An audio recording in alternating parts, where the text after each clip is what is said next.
What is up, everyone? Welcome back to CageChat MMA. We're here, of course, to discuss and review UFC 286. Now, I know it's a little bit later in the week, but I wanted to get this done because of the magnitude of the card and the fights and some of the narratives that have come away from it since Saturday. Of course, I work a regular full-time job, so it's been difficult to make content, but I've had some time today to rewatch and revisit and review the fights and, properly get an idea of what happened on the night. And it was a fantastic night for British MMA, wasn't it? Of course, we returned to the O2. The card on paper wasn't, we were advertised the biggest UFC pay-per-view of all time, or at least within the UK of all time. Though we was expecting maybe a Khamzat Chimaev, the Cobb Company, who was there in attendance, but we was expecting him to fight probably Khamzat, or at least Belal Muhammad. Obviously, we would have loved another title on there. Obviously, we couldn't have Tom Aspinall on there. We couldn't have Paddy on there. Molly McCann's taken some time off from her recent loss to Erin Blanchfield. So there were some big names that could have been on the card and probably would have been on the card that weren't there. So it felt a little bit like a very good fight night with a title fight on it. And it certainly delivered. Especially the main event and the co-main event.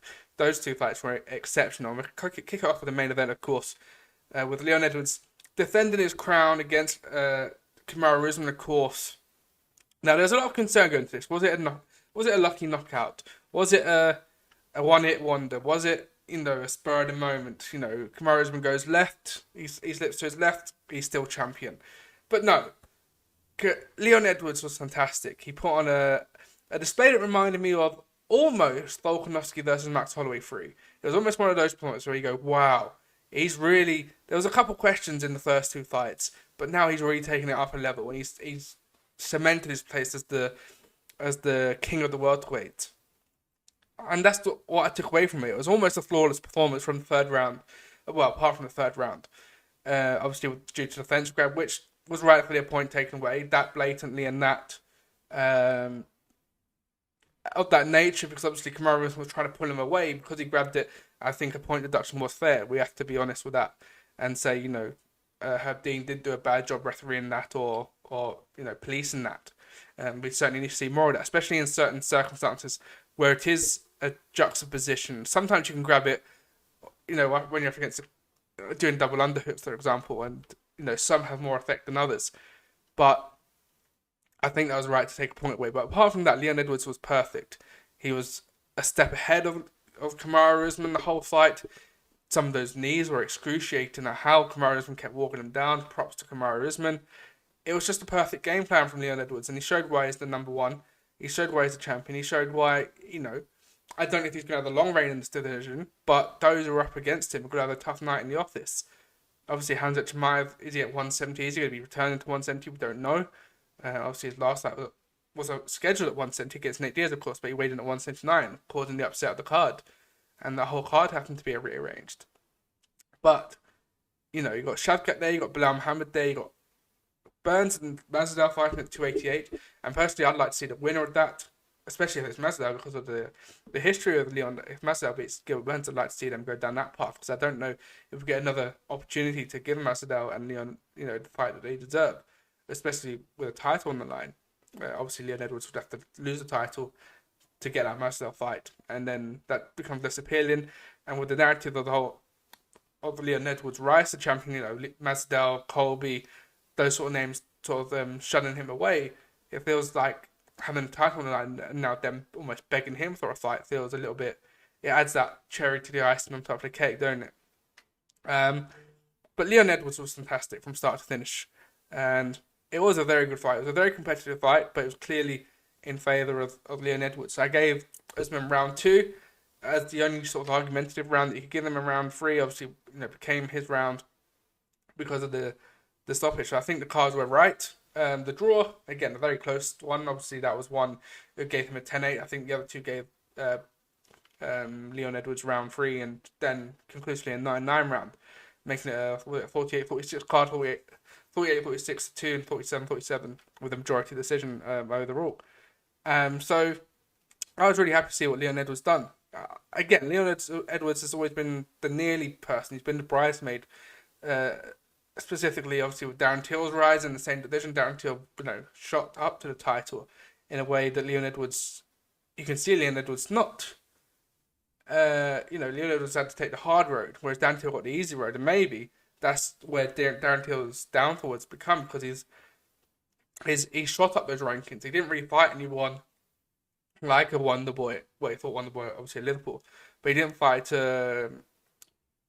Like obviously Leon Edwards had the Nate Diaz, the RDAs of this world, the Bilal Muhammad's of this world, albeit that was a no contest.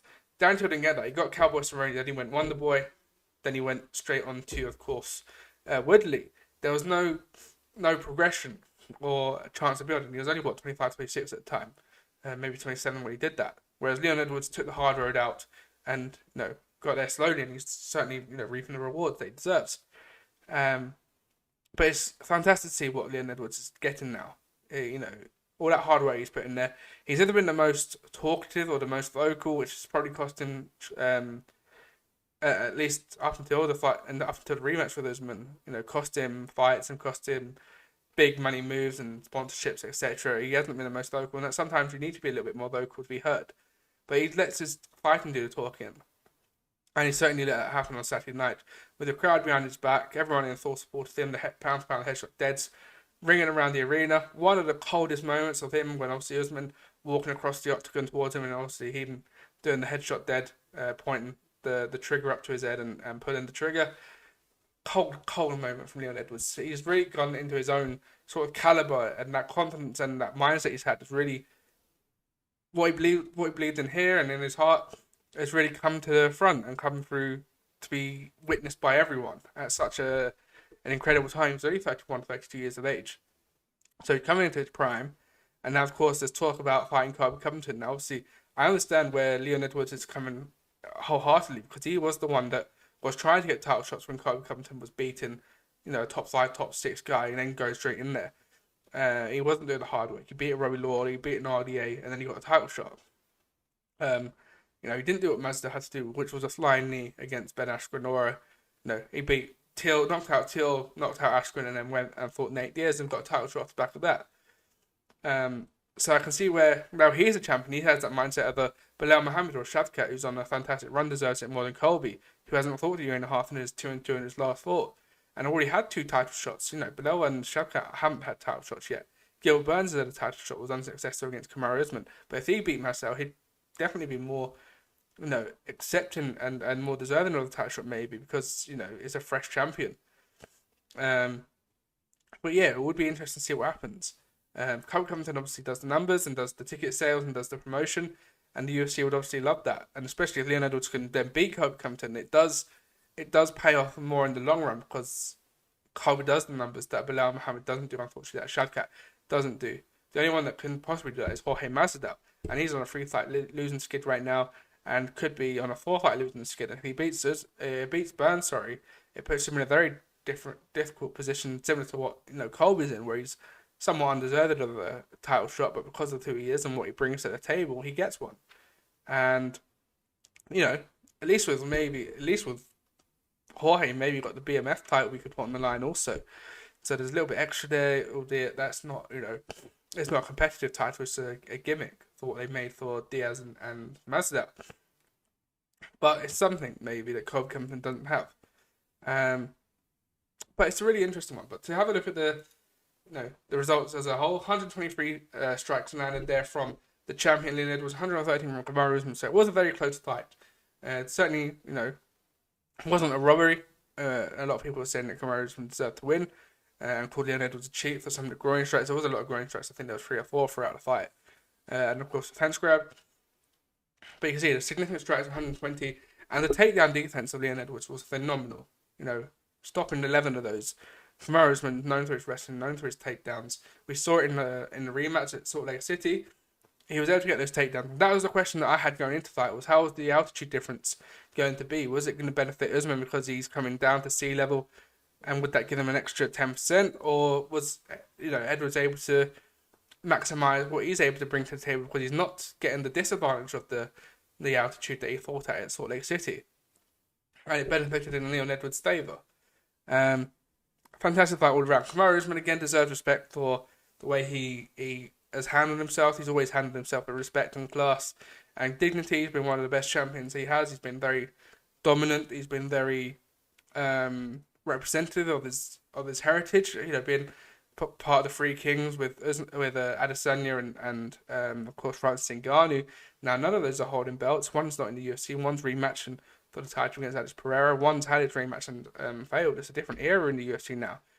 It was only a year and a half ago it was talking about making UFC Africa, and now seemingly that looks not too far away, because you have got Dricus du Plessis, you have got, of course, still Kamaru Usman. I believe Ngannou will be back in the UFC within the next 12 to 18 months, and Adesanya could go out and beat Alex Pereira in 2 weeks' time. So it's different. It's different, but it feels like we've seen and missed a golden opportunity to break out into America. Break out into Africa. Sorry.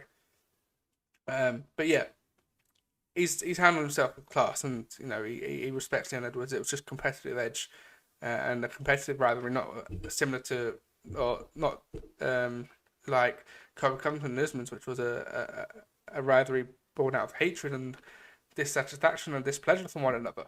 This one was a purely who's the better man rivalry, and Leon Edwards has come out on top. Do I think they fight for a fourth time? Possibly, yes, because if Kamaru Usman goes and beats, say he fights, I think Bilal Muhammad and Shavkat are fighting, say he goes and beats the winner of that, or goes and beats a Wonder Boy, or I'm trying to think who's there, Vicente Luque. I know they're former teammates, but I don't think he would go down that path. He's only 2 wins away from a title, again, Kamaru Usman. Now, has he got that in his sort of capacity, because he has put a lot of miles on the clock? I don't know.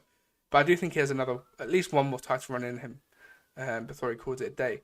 There's also potential, maybe, to move up to 185. Kamaru Usman versus Robert Whittaker at 185 wouldn't be too bad. I think they fought at 170, didn't they? If I'm not mistaken. But Robert Whittaker, him versus a Sean Strickland, him versus a Marvin Vettori, would all be fun fights. So I wouldn't be obliged or against that. Of course, he's not going to fight Adesanya. But if Adesanya's not the champion and Pereira moves up to 205, let's say, there's a room for a title there. Especially if Adesanya loses, because he's not going to go straight back into a title shot.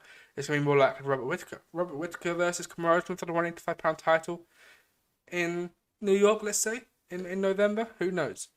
We've seen stranger things happen. But yeah, that's something I'd be definitely open for. It's actually Sean Strickland that Usman's done before, not Robert Whittaker, who was at 170 at one point in time in his career. But yeah, I'd be open to a 185-pound move. Of course, there's talk about 205. I think that's a stretch for him, and especially with who's up there with Jamahal Hill and Yuri Prochazka. I don't think that's a good fight for him. But 185, definitely an option there. Let us know your thoughts down in the comments down below. But yeah, huge respect to Usman. Justin Gaethje showed why he's still in the in the conversation for the lightweight title and the lightweight title picture. Was fantastic. I said in the preview, this is either going to be a passing of the guard moment, or you're not quite there yet, but you will be. And Fiziev will be there. He will be a Gaethje in 2 years. Maybe not in 2 years. Maybe 12 to 18 months. Maybe another 2-3 fights, because he was very close. Gaethje won by a majority decision, and Fiziev was doing very good work in the first round, very good work in the first halves of the second and third rounds. But Gaethje switched his game plan up completely in those rounds. And that just showed the difference of the experience of what Gaethje's had in there with an Alvarez, with a Poirier, with a Khabib, and a Charles Oliveira, those calibers. Whereas Fiziev, this was his biggest test. He'd been in there with, RDA. He'd been in there with, Brad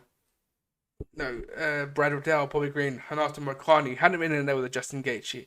So Justin Gaethje just had the knowledge and the whereabouts to be able to pick apart that and move mid-fight.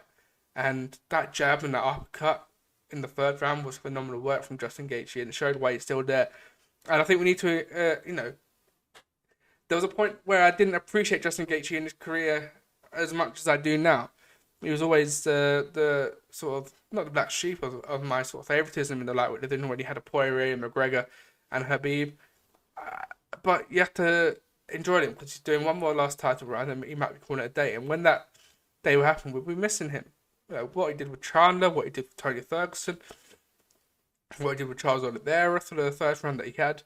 He's put in some good work, and he deserves his plaudits. He will probably be a Hall of Famer if it's not for a fight, maybe in the fight wing or the career wing, we don't know.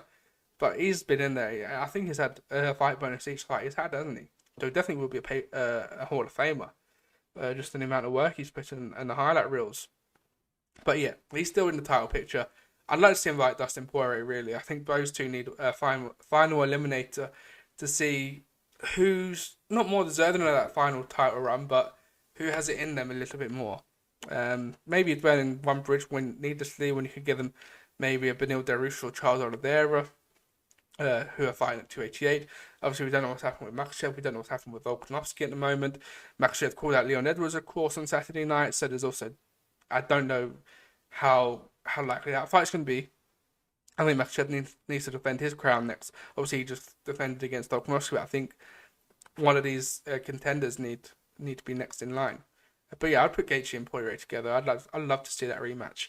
And for Fiziev, put him in there with a Gamrot maybe. Put him in there with a Jalen Turner perhaps. Put him in there. You know, he's going to have to be looking behind. Dan Hooker needs a fight after his broken hand. That'd be an interesting one. I think Fiziev would be a favourite against Dan Hooker, with all due respect to Dan Hooker. But he's certainly looking in there, isn't he? He's looking around there.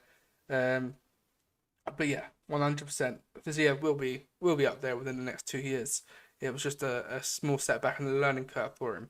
But yeah, Gaethje, fantastic. And we will have a quick look at the stats, of course. 106 strikes there landed for Gaethje, 103 of them significant. 1 out of 3 takedowns. Boy, got a takedown at the end.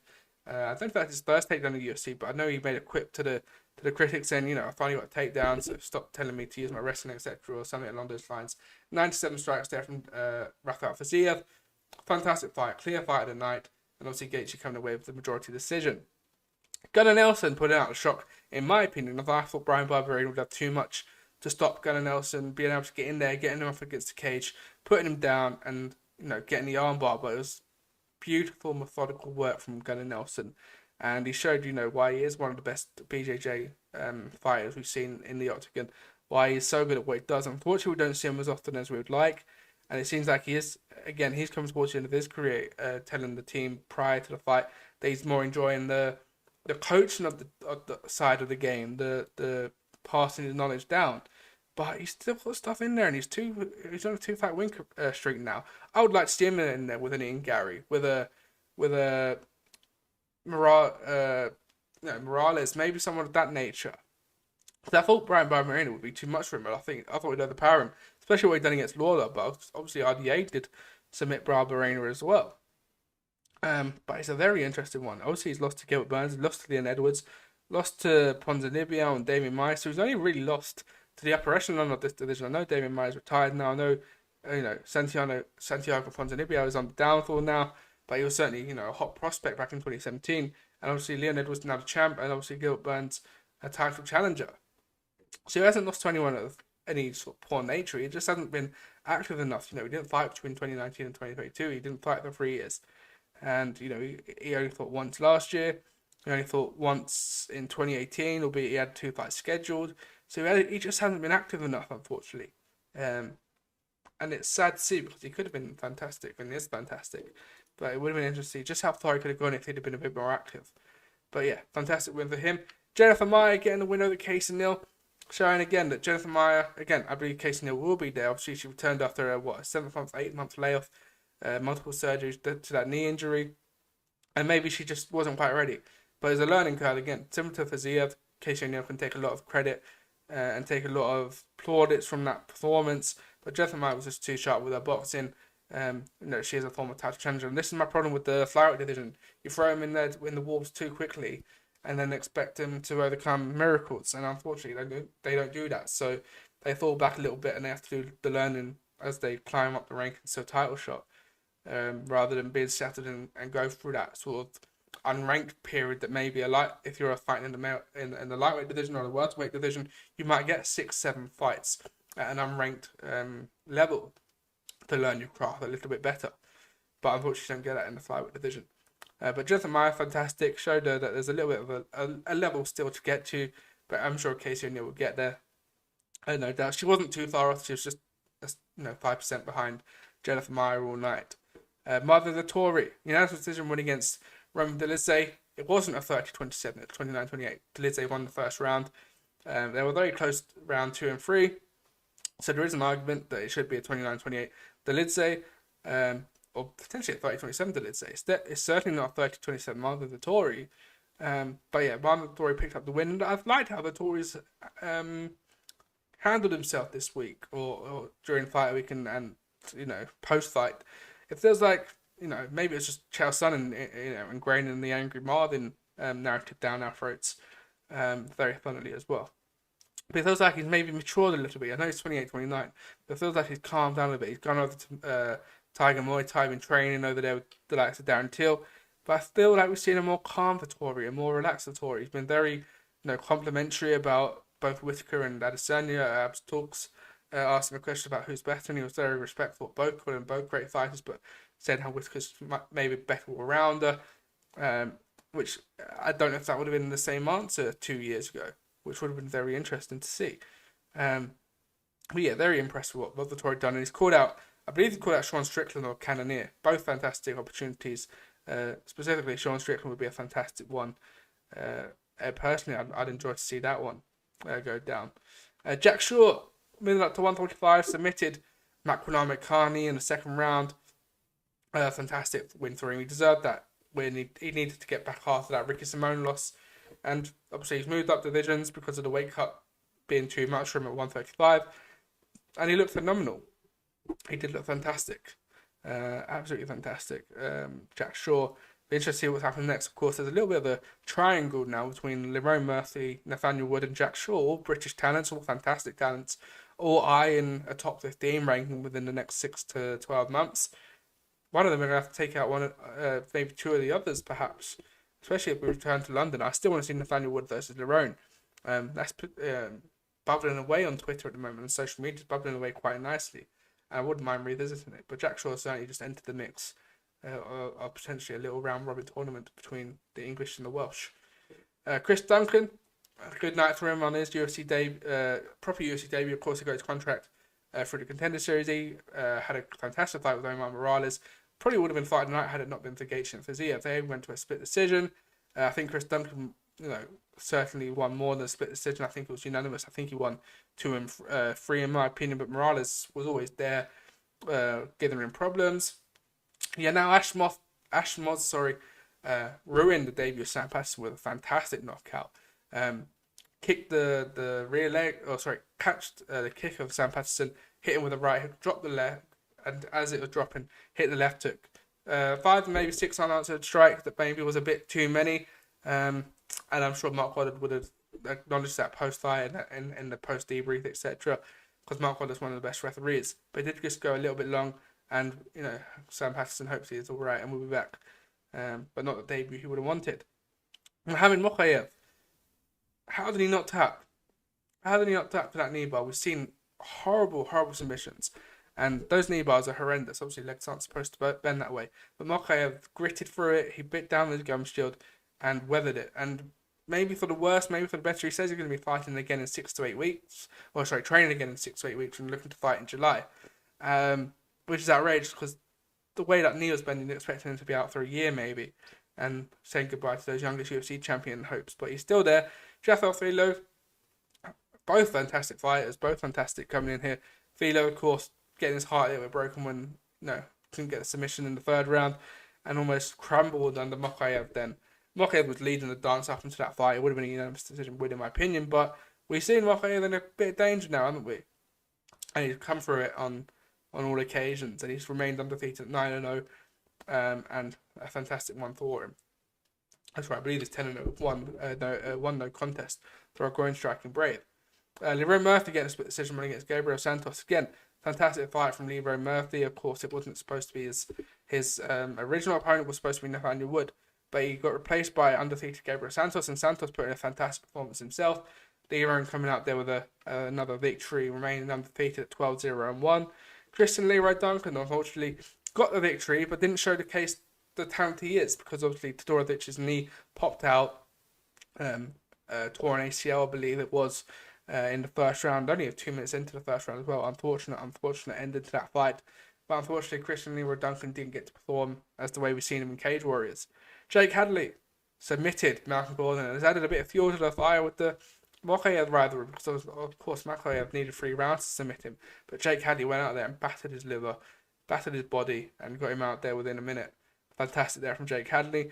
Joanne Wood, again, I said going into this, she needed to win this and win this big, because if she doesn't, it might be time for a UFC career. She got a split decision win against Luana Carolina. Looked fantastic in there, looked gritty in there, looked hearty in there.